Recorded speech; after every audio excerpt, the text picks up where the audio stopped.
Ce monde, un grand homme, le guide de la révolution, le faiseur de président,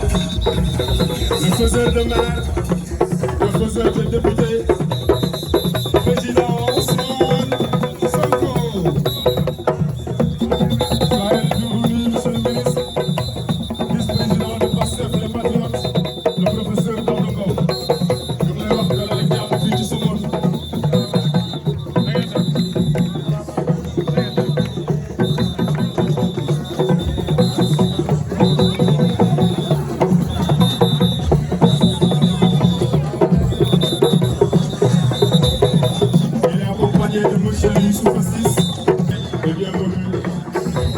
Excellence, vous pouvez aussi. Et avec lui.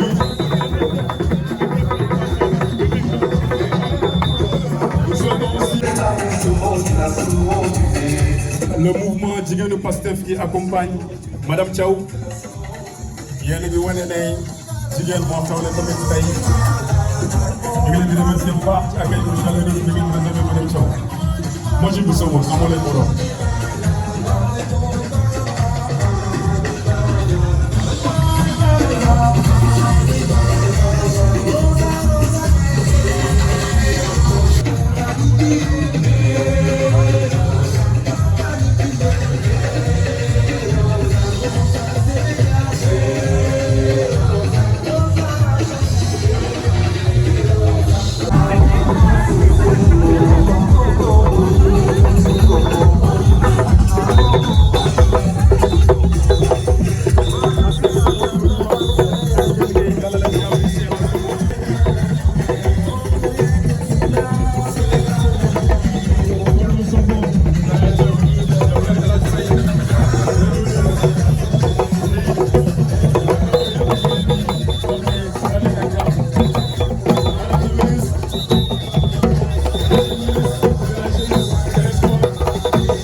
le faiseur de député borom joxoñ bi ki nga xam ne ni en 10 jours le fal président de la république waa Pastef Somone woote tey ngir rendre ko hommage.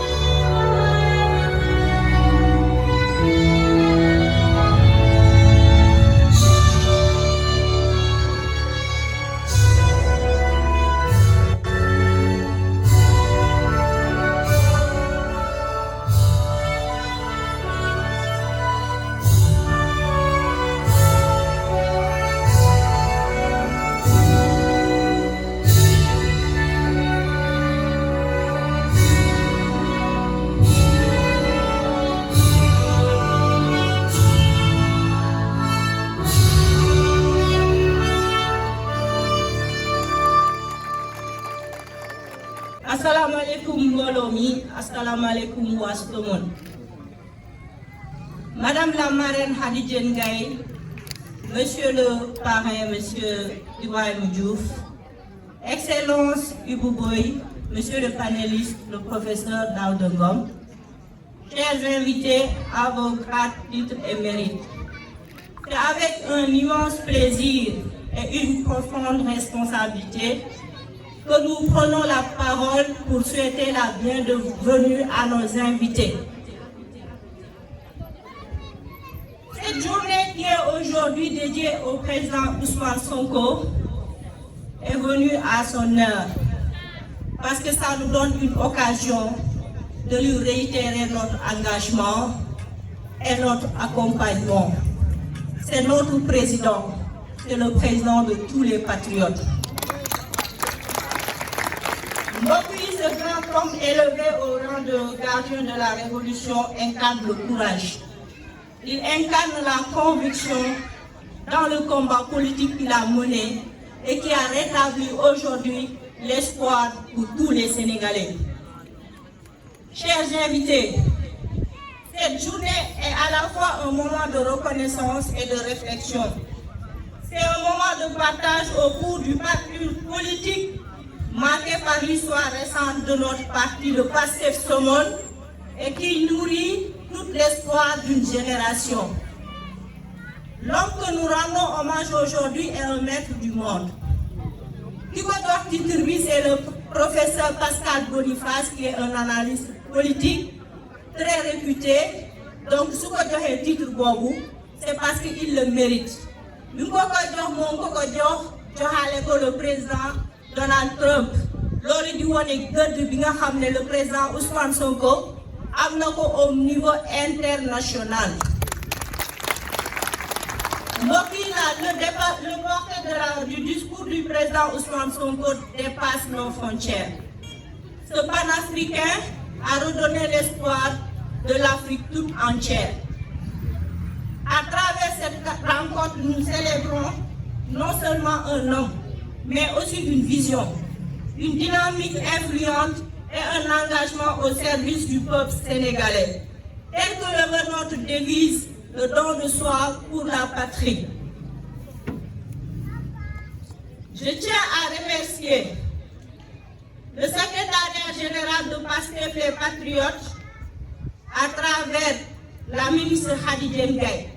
dont l'engagement au service de la nation demande encore une source de motivation et d'inspiration. Je remercie solennellement le parrain,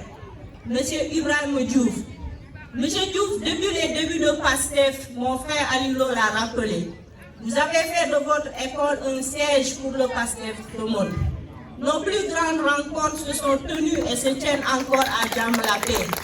Merci M. Diouf pour avoir cru à nos visions, pour avoir cru à cette ambition du président Ousmane Sonko, qui n'est rien d'autre de faire en sorte que notre pays soit développé économiquement.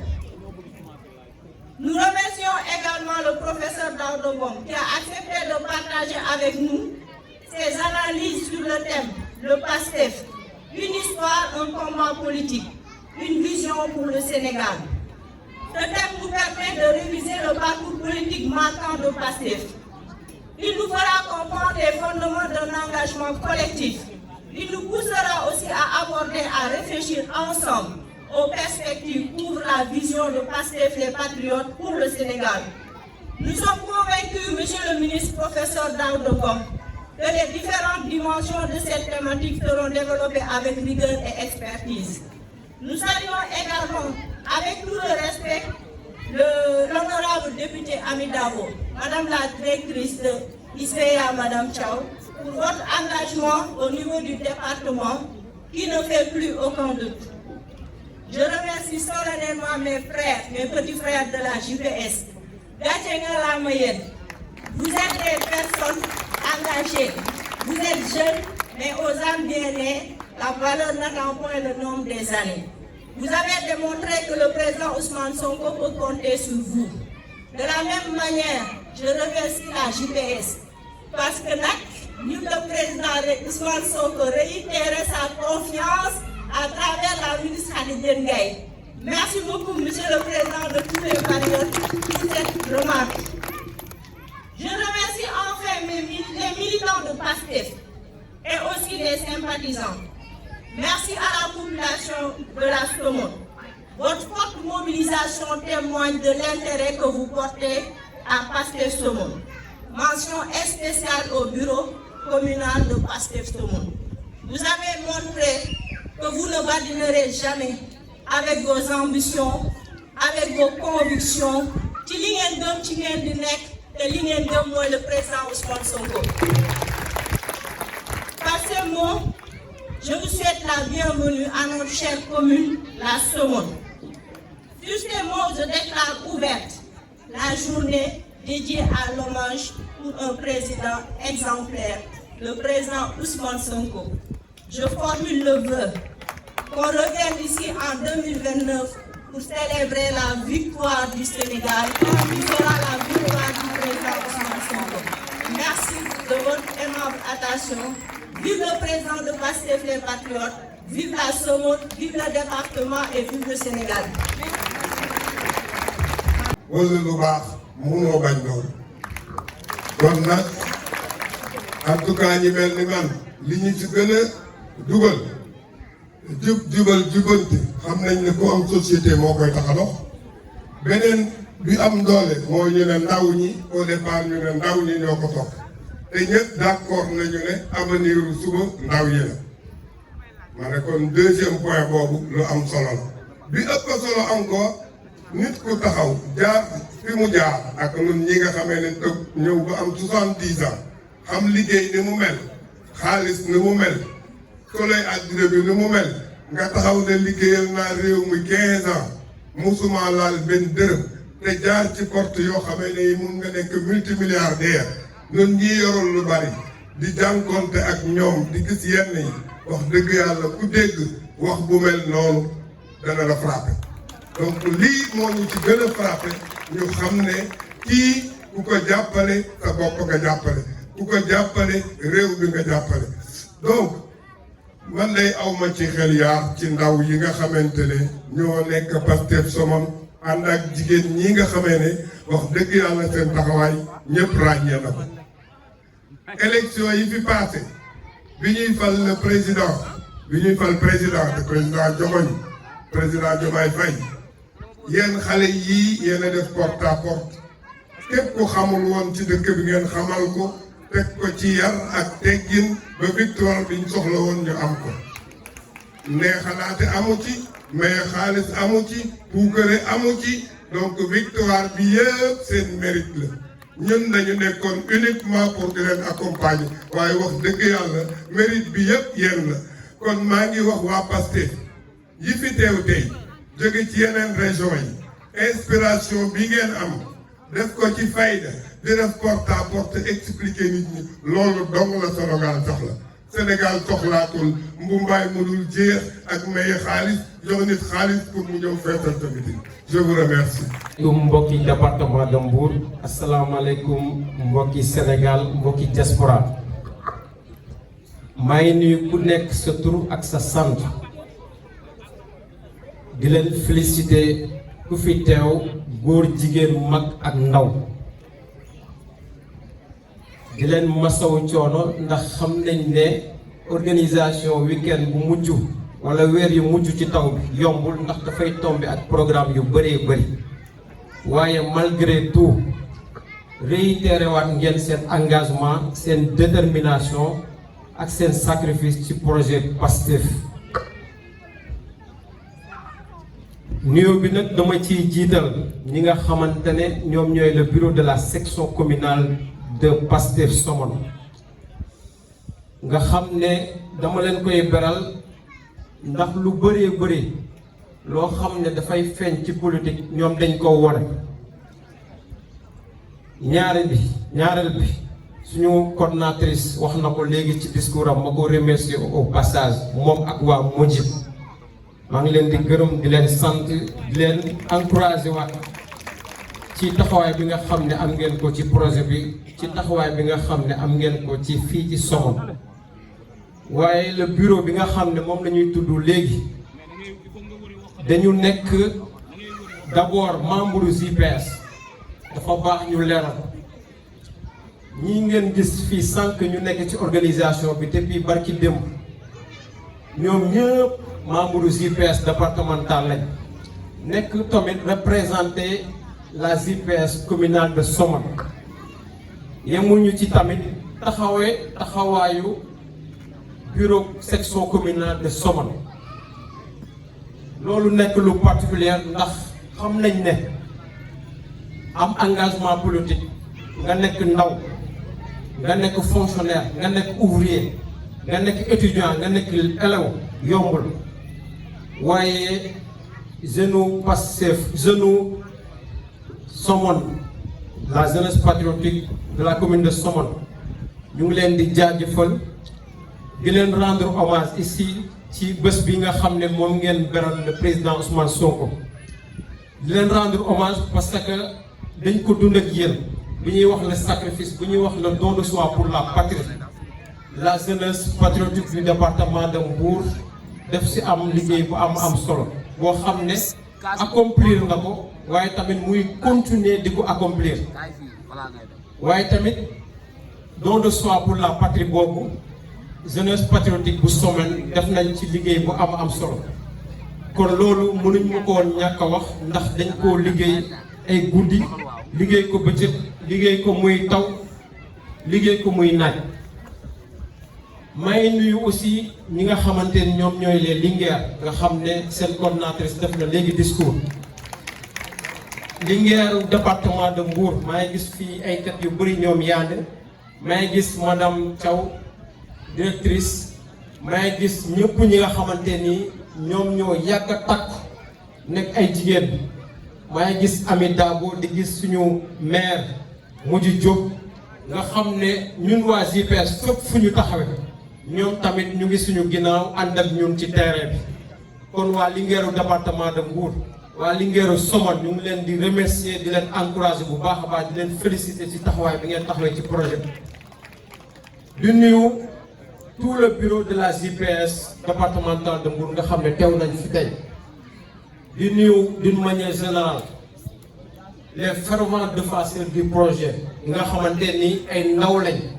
depuis des années ñu ànd ak ñun ci terrain bi nga xam ne lépp lu département bi woote lépp lu Pastef woote ci biir Sénégal ñoom ñoo siy jiitu ñenn ñi nekkuñu fii waaye ñeneen ñi teew nañ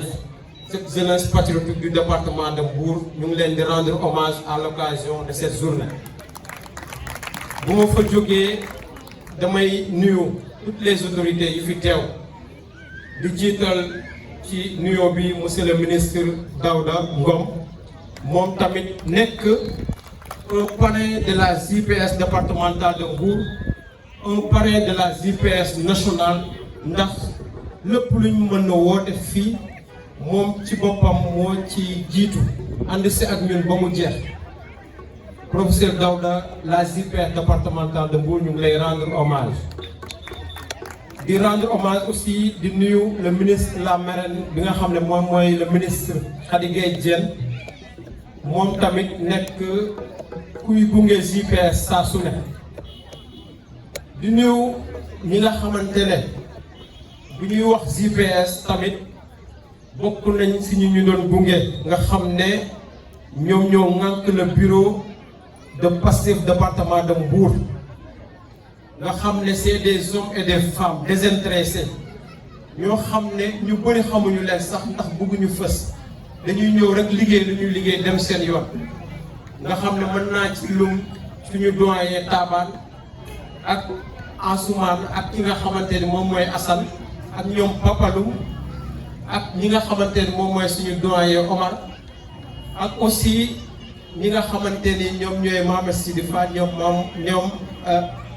monsieur Cissé di beral nuyoo bi ñi nga xamante ni ñoom ñooy les coordonnateurs de section communale nga xam ne ñoom ñëpp teew nañ fi ñoom tamit ñu ngi leen di nuyu di leen gërëm bu baax a baax ndax ñooy gunge les JPS communaux di yemale foofu kàddu yi ndax guddi na te ñu war a jël kàddu bëri na te tamit ci nga xamante ni moom mooy suñu panéliste bi li mu war a aborder fii tey dafa am solo moo tax fii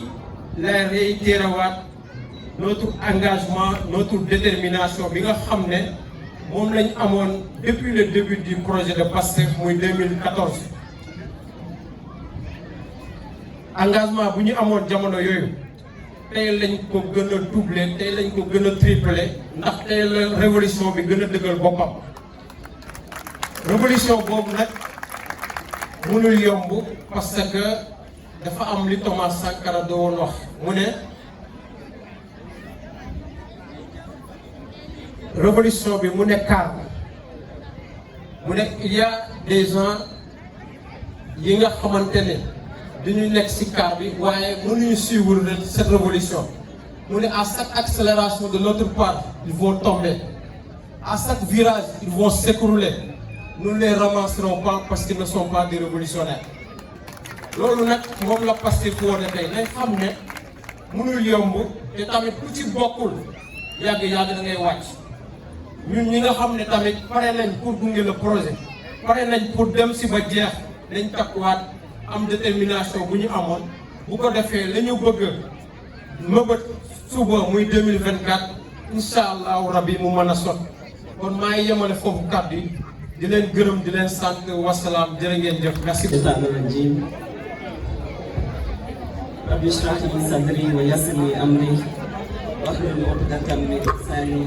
yafqahu qawli allahumma amin. Assalamu alaikum wa Somone. Assalamu alaikum wa Ngaparou. Assalamu alaikum wa Mbour. Assalamu alaikum wa Pointe Sarène. Assalamu alaikum wa Sindia. Assalamu alaikum wa Ndiaganiao. Assalamu alaikum wa Ngeko. Assalamu alaikum tout le département. maa ngi nuyu ñëpp ku leen juum ma wax ne tey dama am contenté fekkee événement bi nga xamante ne waa JPS wax nañ ne c'est à l'initiative des dames ma di leen féliciter bu baax Mojib Somone tàccu leen seen bopp di wax ne fi ngeen teg seen tànk foofu la le président Ousmane Sonko dafa woote pour ñu jóg taxaw dama dégg un jour dans les vidéos d'un grand monsieur Kéba Mbaye mu wax ne l'hymne national du Sénégal dafa am ñaari mots yoo xamante ni ñooy def le sens de l'hymne ñu koy woyte duñ ci bàyyi xel muy sénégalais debout debout pour défendre la patrie, debout pour défendre les valeurs, debout pour défendre le projet à l'heure où nous parlons.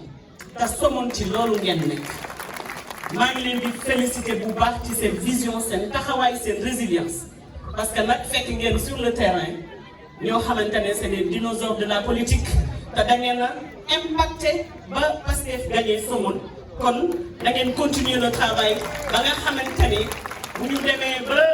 ñu ne local yi jot na le maire qui va venir sorte de Pastef man loolu laa leen di digal.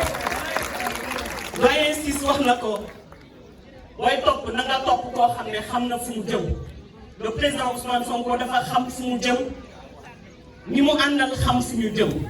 ma cité ci ñaari nit dama bëggoon ñu tàccul ma la championne d'Afrique double championne d'Afrique sama sœur Khady Diène Gaye mais aussi ma ne booy topp ni da ngay topp xam fu mu jëm te ñi mu àndal xam fu ñu jëm. Le professeur Daouda Ngom que j'ai eu l'honneur de servir parce que je fais partie d'un de ses directeurs mu def liggéey bu mucc ajib ci enseignement supérieur def ko ci expertise parce que moom mooy enseignement supérieur def ko ci yërmande mais def ko ci fit def ko ci courage parce que révolutionné na la gestion de l'enseignement supérieur ba nga xam ne tey jii ku ko wuutu da ngay ñëw rek di dérouler parce que fekk nga ñu paree la yoon bi moo di ko féliciter di ko ñaanal yàlla mu dëgëral ko di wax ne Pastef na jóg taxaw comme debout dans l'hymne national nañu nekk benn ñu teer les querelles wax ne ñun ñëpp benn lañ ñu ànd xeexal suñu parti mu gën a enraciné wu à travers le pays ñu bàyyi les petites querelles là de borne fontaine ànd nekk benn parce que ñoo bokk li ñu bëgg te ki ñu bëgg dafa am valeur ba pare dafa xam fu mu jëm dafa xam li muy def kon kuy ànd ak moom da ngay bàyyi détail et puis nga focus comme ni ko anglais di wax focus keep your eyes on the ball bàyyi détail yi mobiliser liggéeyal parti ba nga xam ne bu soxlaa jël ay mairie daf koy jël bu ñu soxlaa ay député dañ koy am. du ma terminer nag te remercier wu ma seen parrain le parrain du jour xamante nañ bu baax muy monsieur Ibrahima Diouf wax ngeen ne dafa jël Pastef jël école am def ko muy siège am. Mais monsieur Ibrahima Diouf, quand j'étais proviseur du lycée Ngaparou Somone, Ibrahima Diouf daf ma jàppale ma réfectionner la salle informatique du lycée à coût de millions. Monsieur Diouf, merci. Monsieur Diouf daf ma accompagner avec le bureau des parents d'élèves lu ma soxla mu ñëw taxaw ci lycée bi. kon kooku xaw ma woon sax ne patriote la waaye di koy patriote nga yor monsieur Diouf je vous félicite. Monsieur Ciss aussi maa ngi koy nuyu di ko remercier borom Africa 6 parce que fa laa daan defee conseil de classe comme ça wala conseil bu pare woon fa lañ daan dem avec le personnel. ma dellu si waat ci Pastef yi di woote ñu ànd juboo nekk benn dans toutes les communes sama woote benn la nañu daje def bloc liggéeyal parti bi et taire les divergences yi nga xamante ne ay peut-être ay ambition ñoo koy andi. nañu góorgóorlu ci nekk benn nañu góorgóorlu ci liggéey parce que nag affaire bi metti na de thème bi daf ko résumé une histoire un combat politique et une vision pour le Sénégal kon nañu debout comme ni ko hymne national waxee pour ñu mën a jot ci suñu vision pour le Sénégal en accompagnant le président Ousmane Sonko je vous remercie. mbokk yi sama maa ngi leen di nuyu délégation yi jóge ci département bi yëpp. comme ni ko sama prédécesseur waxee léegi madame la directrice madame Diaw waa Mbour waa Ngaparou waa Saly waa Joal di nuyu waa Pointe Sarène waa Malicounda di wax ni mbégte la ñu teew fii mais bala ma commencé rek ngeen may ma nuyu kilifa yi fi teew à commencer par la marraine du jour ma sœur Khady Gueye Diène monsieur le parrain. Monsieur le ministre, mon frère Daouda Ngom, di nuyu coordonnateur section communale Isnavi Goudias, di nuyu responsable coordination départementale yëpp ñu jóge Mbour ak ñu jóge feneen ak feneen di nuyu tamit waa Mojib yi nga xamante ni gis naa mobilisation bi wax ni mbégte la ma teew fii j'avoue que nag tardivement laa yëg événement bi c'est vrai que depuis un certain moment gis nañ ni Pastef moom à travers le Sénégal ça bouge et ça va encore bouger Inch'Allah l'occasion nous est donnée de se déployer sur toute l'étendue du territoire national maanaam am nañ jot bi am nañ xam-xam bi am nañ pexe gi am nañ doole dañuy déployer aussi Sénégal yépp chaque samedi chaque dimanche ak yeneen jours yi saa yi ñu ko mënee rek on va se faire entendre. Dinañ ko def dans la discipline, dans l'organisation et surtout dans le patriotisme. Dinañ wane ne ñun politique autrement bi ñu woote woon lu dëgg si ñun dinañ wan ni politique nekkuñu fi pour se servir mais nous allons servir la République, nous allons servir le peuple, nous allons servir le Sénégal. Le don de soi pour la patrie bi nga xam ne dañ koo gëm maa ngi nuyu le coordonnateur de la section communale bu Sindia monsieur Alfousseyni Diallo. Le don de soi pour la patrie bi nga xam ni dañ ko gëm du simple slogan bu nekkoon simple slogan keroog ba ñu wàccee le premier ministre Ousmane Sonko ay gor duñ ko toog te bañ ko wàccee la ko ay gor toog leen tàcc ma leen ñuul ma leen bu baax na ñu leen orange loo leen tàcc doy ba tax na don de soi pour la patrie bi lu am la lu ñu gëm la te dañ koy dund mais ñi ko gën a dund mooy ñi jiitu si suñu parti mooy le militant kon don de soi pour la patrie ñun buñ ko mënee dund suñu responsable yi mën koy dund parce que bu ñu gëstoo dañ leen di gis yéen ñee tax moo tax ma bëgg ngeen tàcc seen bopp bu baax a baax a baax di wax ni kontaan naa ci initiative bi kontaan naa ci mobilisation bi te incha allah fii ba 2029 di leen baax li may wax fii ba 2029 amul teggi tànk ala accu fatt fépp dinañu fatt fépp dinañu dugg fépp dinañu def lépp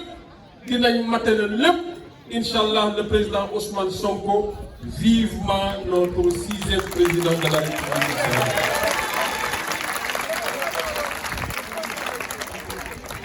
bu ñu tollee ci conquête nag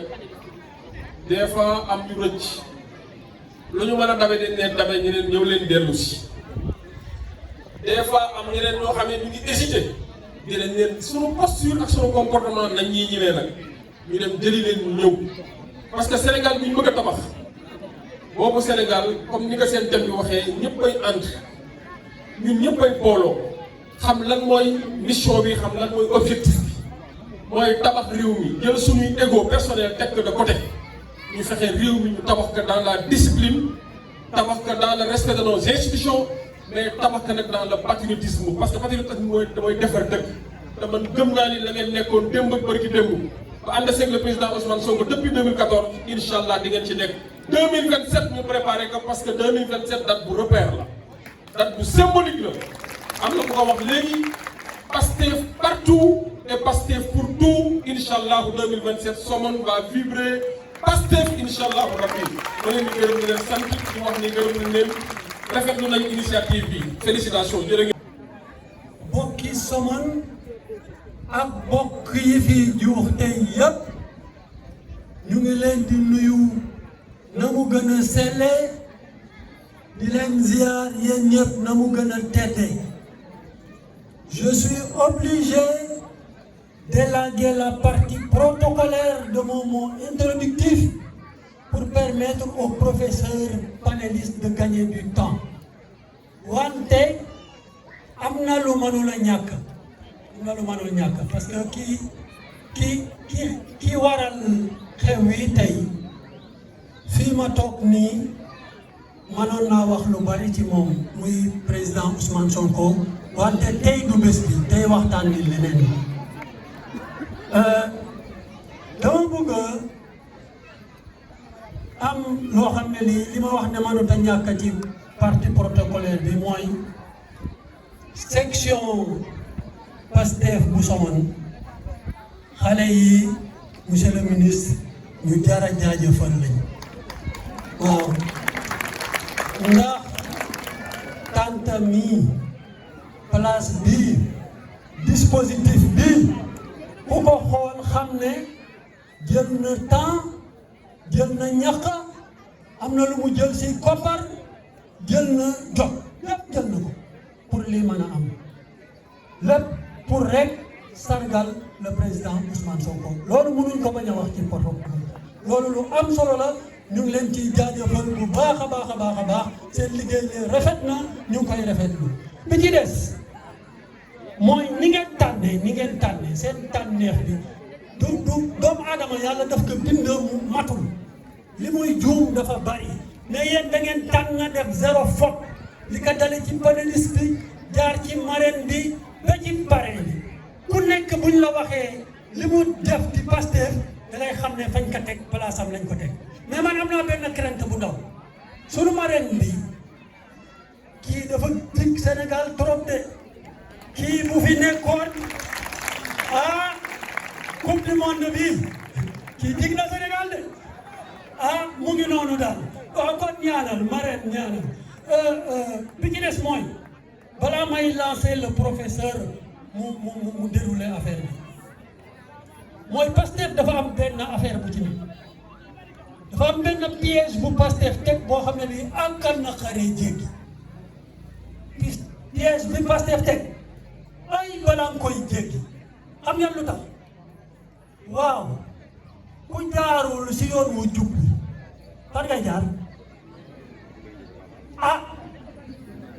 ku jaarul si yoon wi jub feneen fan ngay jaar ah loolu mooy loolu la piège boobu la si Pastef teg du neex a jéggi de du neex a jéggi de ku jaarul si yoon wu jub bi xaw ma fooy jaar nga xaw ma da ngay jël fii xaw ma te yoon wu jub bi daal moom lañ ñu fi indi bi si topp mooy waaw ku yonent bi nekkul sa modèle nekk sa modèle kañ ngay mën a ñëwee ci àddina ah yaakaaruma ne di nga am koo ñëwee de kon téye leen fi ngeen téye dawu dëgg monsieur le professeur Ngom merci beaucoup je salue toutes les personnalités présentes ici wax dëgg yàlla je suis très attaché au formalisme protocolaire mais nous sommes tenus par le temps nous sommes obligés d'aller très vite et pour lancer le panéliste entre le dernier trimestre de l'année 2023 et le premier trimestre de l'année 2024, l'histoire politique du Sénégal s'est accélérée avec une vitesse vertigineuse. ñi si wër yëpp xam nañ li ma wax li xew ci période boobu damay wax sànq avant mooy ñëw ak sama benn xarit mu ne ma noo booy. Vous êtes maintenant libérés, vous avez la liberté de parole. C'est pourquoi j'ose lever la voix. Alors, donc je dis que ce qui s'est passé en amont et en aval de cette période que je viens d'indexer là, le professeur, nul n'est mieux placé que le professeur Daouda Ngom pour nous en entretenir. Amour. Parce que quand il s'est agi de présenter le projet PASTEF au Sénégal, kàngami Pastef yëpp bi ñu teewee moom lañ ne demal ci télévision bi nga présenté projet bi kon kooku bu ñëwee di wax ak waxtaan ak yéen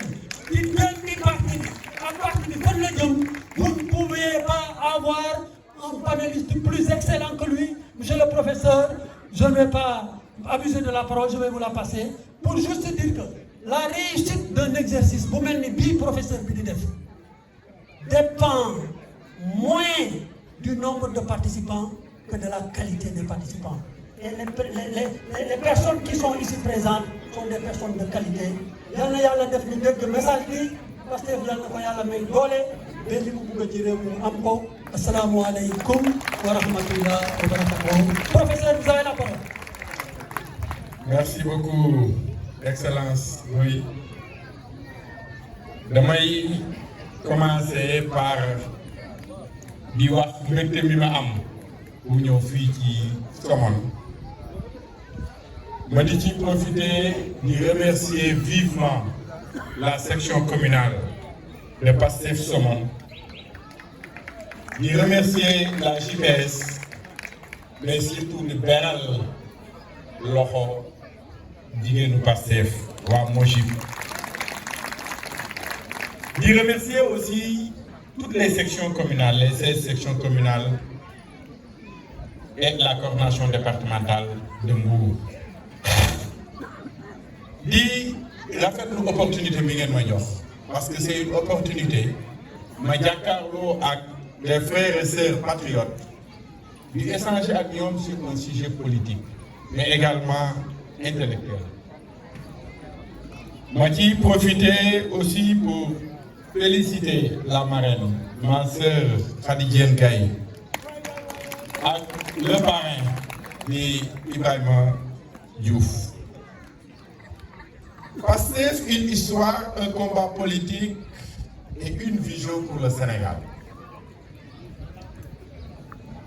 Une fois n'est pas coutume, genre sujet yooyu bu ñu koy traité dañ koy def ci français waaye président Sonko daf ñu mas di wax ne tant que mën ngeen wax ci langue boo xam ne li ëpp ci Sénégal yi moom lañ dégg na ngeen ko def même bu fekkee ne doon na gën a yomb ci yow nga def ko ci français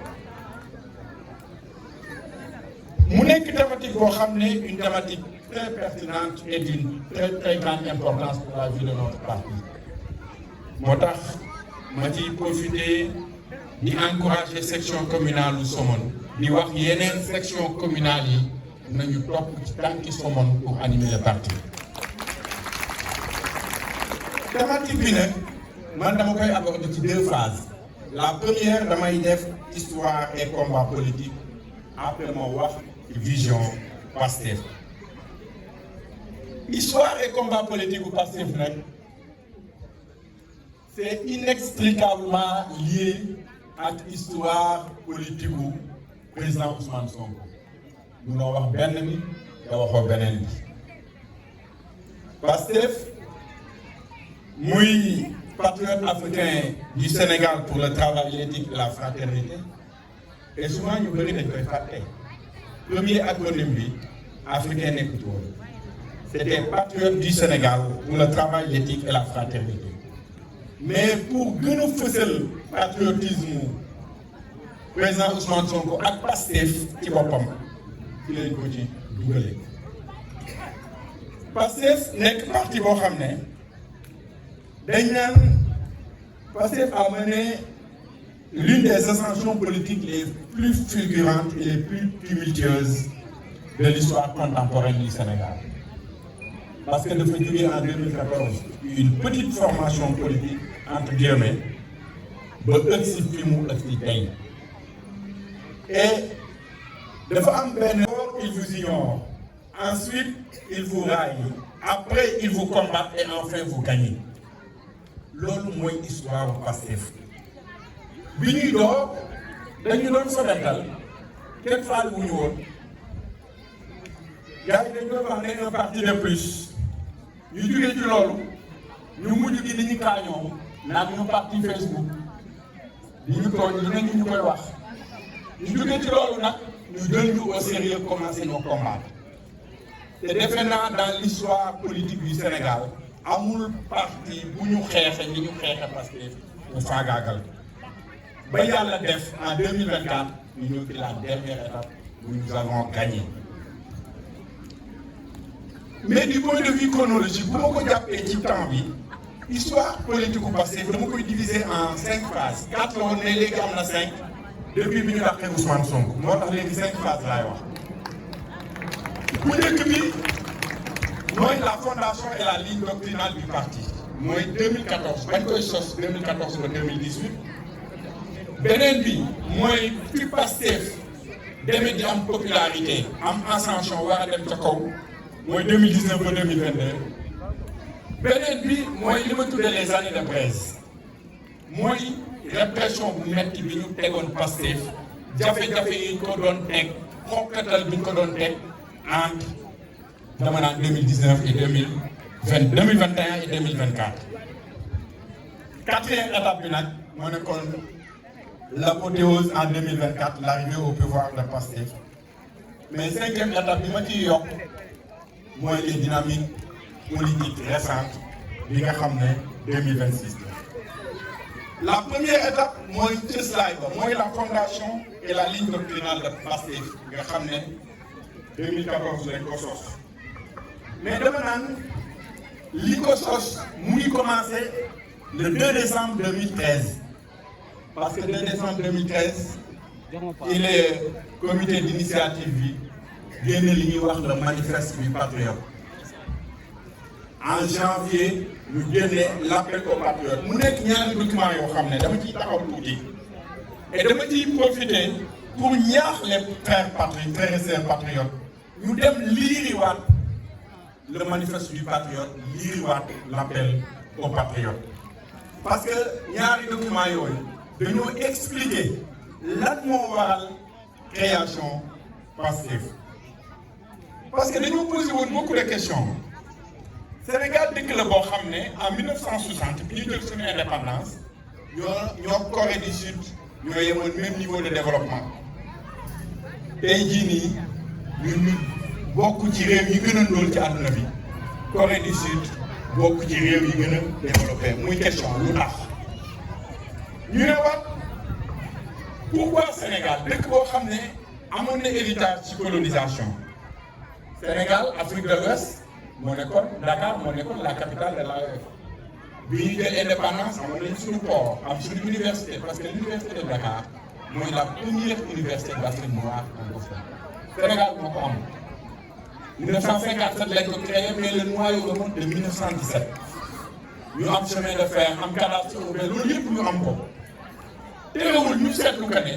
ñun dañuy gën di dellu ginnaaw yeneen réew yi nga xam ne ñoo leen jiitu woon commencé di ñu dam ñu posé waat beneen question Sénégal dañ ko bàkkee dëkk boo xam ne dafa bëri ay intellectuels bëri ay cadres bëri ay compétences ñu jàpp que ne dëkk yi bii ci dëkk yi gën a stable Afrique la bokk parce que musul am coup d'état yàlla nañ ci yàlla musal Sénégal nekk dëkk bu ñu doon dimbale lu bëri li ñuy wax aide publique au développement ci ci doon ëppale lañ bokk mais malgré loolu yëpp Sénégal mënul jëm kanam ñi nga xam ne ñoo créé Pastef ñoo posé woon question yi ci l'appel aux patriotes ñu ne ndax Sénégal dafa nekk dëkk boo xam ne xaalis bu yomb comme ni ñu koy waxee ne xaalis kenn ko liggéey dañ koy lijjanti muy lu ñaaw ñooñu nga xam ne dañoo foog ne xaalis bi moo war a nekk ascenseur social que ne neex làmmiñ ak hypocrisie déguisée